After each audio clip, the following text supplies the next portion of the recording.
Alright, magandang hapon na naman po sa ating lahat. Update na naman po ng ating pakwan. Ayan na po, medyo marami-rami na ang kanyang mga dahon.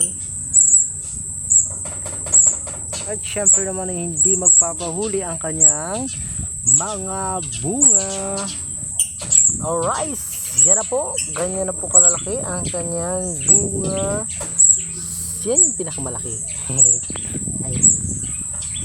Alright, pero may mga problema po tayo sapagkat mayroon pong kumakain o kumakagat ng ating mga bunga. Alright, ano kaya ang pwedeng gawin kapag ganyan? Anong mga pang-spray po ang pwede ninyong maisa-suggest sa atin at maiwasan ang ganitong mga sakit, ang ganitong mga peste? Alright, kala ko po ay yun ang pinakamalaki. Sa aking pag-iikot po, yan pala po ang pinakamalaki. Parang kamao ko na. Alright, everybody, update lang po. Mayroon din po palang isang malakamao ring kalaki.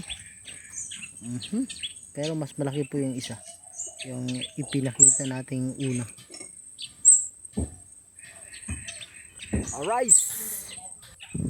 Alright, yan lang po sa ngayon ang aking may update sapagkat mamaya po kami po ay magdidilig. Alright.